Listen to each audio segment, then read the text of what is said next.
Hey everybody, it's lovely to see you again. Today we're going to be covering a topic which you've all heard of, perhaps maybe not tried yourself, and that is meditation. So meditation comes in so many different forms. I would literally be here for hours if I tried to describe all of them. But I've recently had quite a few people come up to us and say, oh, I love the idea of meditation, but I find it really, really difficult to kind of clear my mind and get involved with anything. Well, we're not Buddhist monks. You're not hugely experienced in this, you're not going to be able to completely clear your mind. I've been meditating for years and years and years, and I still can't. I still get those thoughts coming in. So there's a number of different ways and practices which you can delve into meditation, but please don't let the idea of needing to sit there quietly in a dead silent room and clear your mind. Don't let that put you off. That's not all that meditation is. If you do decide to go with that kind of meditation, then there's a means and a way of helping to reduce those intrusive thoughts. So you can be sat there quietly, you can perhaps listen to some music in the background, so you focus more on the music than anything else. Or you can always sit there and imagine yourself in your mind's eye being sat in front of a beautiful stream. Every single time one of those thoughts comes into your mind, it could be, oh, I need to do the shopping later, or what am I going to cook for food, or that bill needs to be paid. Imagine that it's coming on a piece of paper and it's floating in front of you down the stream. If you try and kind of think, no, ignore it, then it's just going to get worse. It's going to be more prominent. You haven't addressed it, so it's not going to go away. So let it come in front of you, acknowledge that it's there, and just kind of think to yourself, I'll sort that later. And watch it wash away. The next time another one comes, see it coming along the river, acknowledge it, and let it wash away. And in the meantime, just concentrate on your breathing. So you need to be breathing in and out very peacefully and gently, and just focus on that. Don't ever try to ignore the thoughts that come into your mind, or they will get stronger. So that's one form of meditation, and there's a ton you can do. You can do contemplation meditation, where you literally just sort of sit with your eyes closed in a relaxing environment, an area, and then you just think about the things. Think about your day, think about how things have gone. Try not to put anything too detrimental into it. So if something went terribly wrong in work and you had a really bad meeting, you can think about that meeting, but not to the point where you are damaging your own self-esteem by doing it. So the contemplation is you're just sitting there and you're mulling it over, but you're doing it with intention. So you've given yourself space to work those things out, and you'll find that at the end of it, you feel really refreshed, because instead of having to think about them while you're cooking food and little snippets throughout the rest of the evening, you're actually designating some time to sit there, to relax, and to consider them and to think about it. There's another type of meditation which falls more into the shamanic journeying side of things, which is something that I thoroughly enjoy doing, and I enjoy teaching as well on some of the retreats. But that is focused mainly on a journey. Now, the shamanic journey or the Celtic journeys take you through different areas where you can meet ancestors, spirit guides, energies, and all sorts of forms. That is really something that you should look at getting tuition for and being shown how to do instead of delving into it yourself. You have daydreaming. Daydreaming is an amazing tool at our disposal, and we are constantly told that we shouldn't be daydreaming. So teachers will tell you, stop daydreaming, stop looking out the window, or at least they did when we were children.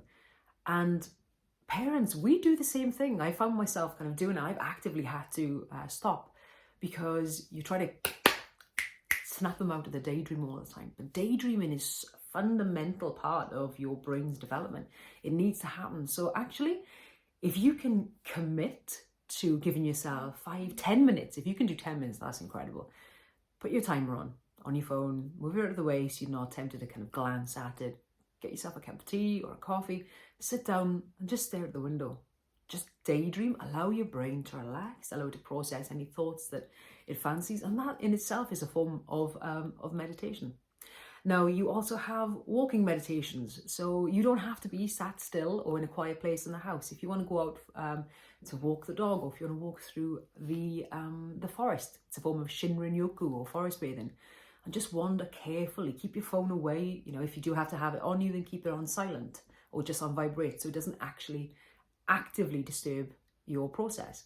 And wander through the trees and take into consideration, what can you smell, what can you see? So use all those senses. What can you touch? What can you, what can you taste? Because sometimes you can taste the smoke in the air if there's a wood fire burning somewhere.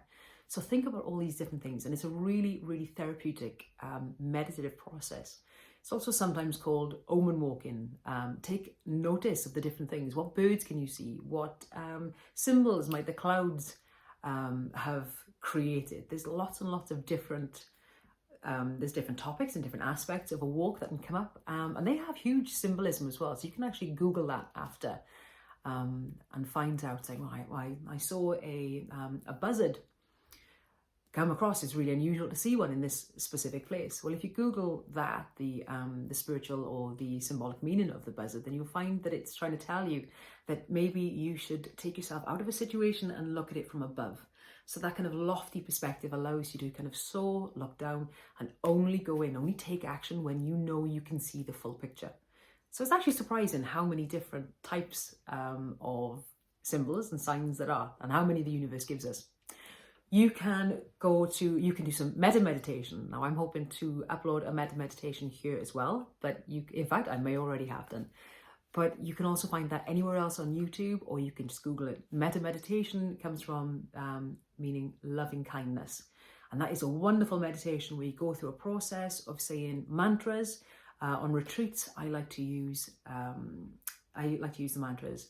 May you be well, may you be happy, may you be free from suffering, and then may you progress. But you can really use anything you want. And the idea is that you keep on repeating these mantras while you are in this meditation. And there is a setup, there is a structure to it. So have a little look, have a little Google and see where you can find.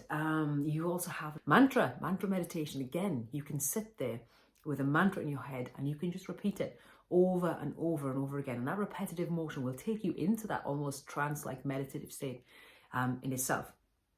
You can have focus meditations where you are looking to manifest. So you can take some time, you can sit somewhere quietly where you're nice and relaxed.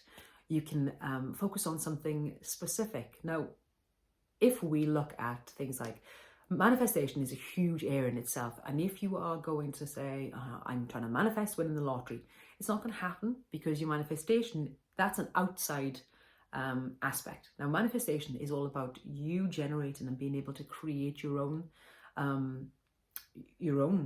life and everything that's around you to control that. Now, by means of manifestation, what you're doing is, if you have that focus and you're concentrating on that one goal, then what you will start to subconsciously do is change your activities, change your behavioral patterns, so that you are then bringing yourself closer and closer to the end result that you want. So that is a great one as well. So sit and imagine yourself in that position. Take a little bit of time, make sure you are warm and you're comfortable and you won't be disturbed. Sit down, close your eyes, and then imagine that specific thing that you want to achieve. That could be like the typical job promotion. So imagine yourself in that position. Imagine how you would get there, what you would do, what behavior does that person that embodies this and that promoted person, what do they do, they being you? How do they react? How do they behave? What kind of workload do they have? How would you feel when this happens? What would you do when you found out that you had the promotion? Would you go to the family? Would you tell everybody and ring your friends? This whole scenario, imagine it as though it's happening in every aspect of your life, and you keep on thinking about that. The more details you add to it, the more weight you can give it, the more likely it is to start manifesting, because you can physically see and believe it happening. So you'll start to make the necessary changes to be able to get to that. Now, you also have something called drum meditation. Now, drum meditations are fantastic. You can go on to things like Spotify or YouTube, have some great drumming tracks. If you have a look at shamanic drum meditations, they will be, it can be quite difficult for some people to get into, but drumming is so important, because drumming is one of the only things that pushes the brain into a dreamlike state. And don't forget, drums, the beat, that constant beat, is the first thing we ever hear. We're a baby in the womb and you hear your mother's heartbeat. This is the first thing you hear. So this drumming beat, this constant continuous rhythm, allows the brain to switch off. It gets into the dream state, and then you can start meditating or even journeying, depending on where you want to go and how you want that to happen. But you'll be surprised. There's tons and tons of resources available. You can just download one and listen to it in the background.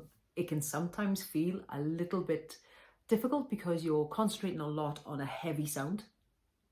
And we're not talking thrash metal. This is just a constant, or different beats, obviously, on a beautiful big drum. And but you will get into it. You will find that you'll suddenly drop into it after a little while. So give yourself space and give yourself time, because so often we try and rush meditations. If you want to get into meditation to start off with, then yeah, 15 minutes is fantastic. And set, if needs be, set your timer, or give yourself constant 5-minute meditations. So in amongst work, if you can, if you have a break, sit down, take some time to yourself and do that little kind of the little mini meditation. There's a little bit of space. You don't have to close your eyes. If it's difficult to do it in your office space, then move away from your desk, get your tea, and just kind of sit back, sit comfortably and stare at the window. Or even put some headphones on, so at least people then maybe perhaps won't interfere or won't interrupt you as well. There are movement meditations, and this is fantastic. So if you ever have the opportunity, you can put on a song that you love, and then you just move around and you give yourself that free movement. There's a saying that motion is lotion. So the more motion you have, the better for you, better for your joints, better for your body that it is.